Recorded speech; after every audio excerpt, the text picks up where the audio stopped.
Pendengar yang Tuhan Yesus cintai, bacaan kita Gema hari ini sampai di Matius pasal 1 ayat 18 hingga ayat yang ke-25 di bawah perikop kelahiran Yesus Kristus.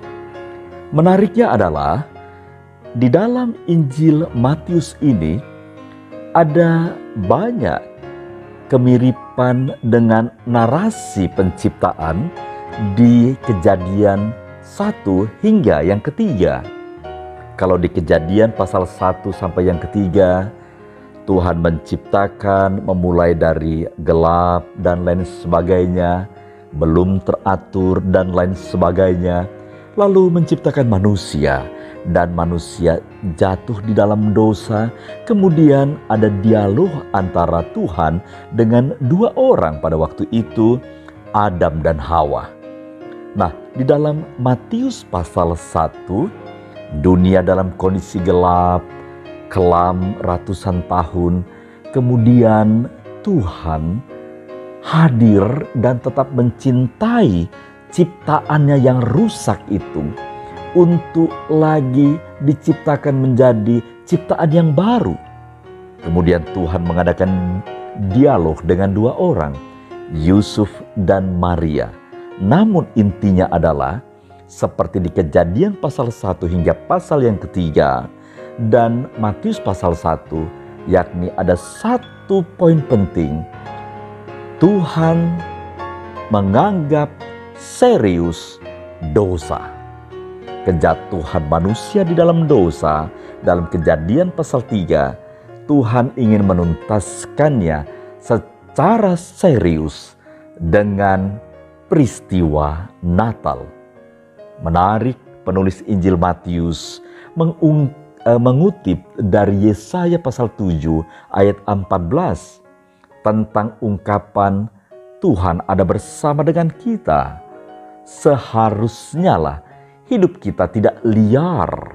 Seperti konteks di kitab Yesaya, hidup kita tidak semena-mena. Hidup kita enggak sakarepe dewe, enggak semaunya aja.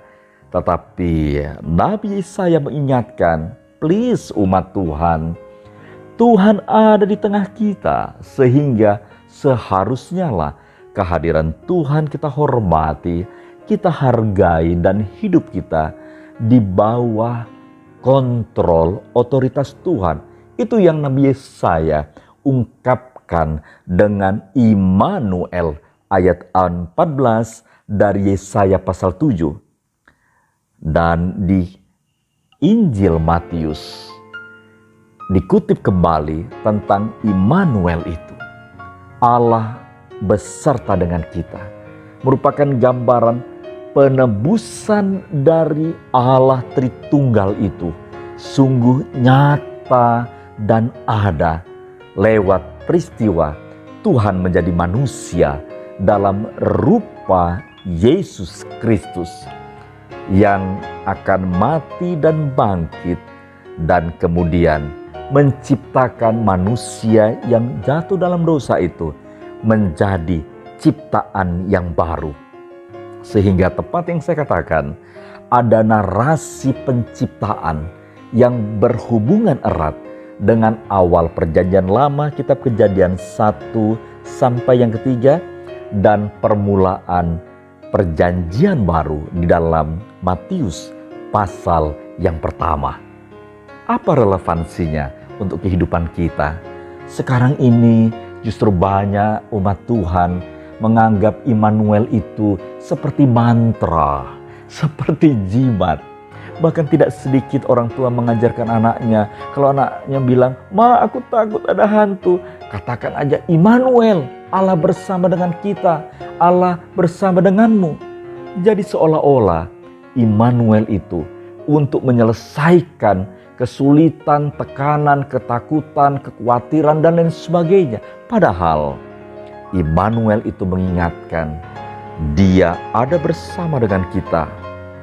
Dalam sebuah misi Tuhan, Allah mencari manusia untuk menebus manusia dari manusia lama yang syarat akan dosa menjadi ciptaan baru lewat kematian dan kebangkitan Yesus Kristus. Dan peristiwa itu dimulai dari hadirnya seorang putra, Yesus. Immanuel itu, wujud nyata Tuhan ada dalam kehidupan manusia. Dan saya tidak terlalu perlu lagi menjelaskan apa arti Immanuel, apa arti Yehosua, Yosua, Yesus. Pendengar tinggal mengkliknya saja, bisa dapat begitu banyak referensi. Tapi yang paling utama dan penting, apakah kita mengetahui itu, kemudian memahami maknanya, dan hidup di dalam satu pengertian yang dalam. Kalau Tuhan sungguh ada dalam kehidupan Anda dan saya, Immanuel itu harusnya lah dalam kehidupan ini kita betul-betul hidup dalam sungguh takut akan Tuhan, karena Tuhan bersama dengan saya. Inilah makna Natal yang sebenar-benarnya. Inilah pengertian Immanuel yang sesungguhnya. Tinggal bagaimana kita, apakah Immanuel itu yang ada pada diri saya, diri kita hadirkan di tengah keluarga kita, relasi suami istri, dalam pekerjaan kita, interaksi dengan siapapun, tetangga kanan kiri, termasuk di pasar, di kendaraan, dimanapun. Kalau sungguh Allah bersama dengan kita, harusnya lah hidup kita sesuai dan seturut dengan apa yang Kristus ajarkan. Saya Pendeta Rika Runa Rahera. Selamat Natal, dan satu kalimat lagi buat kita sekalian. God bless you.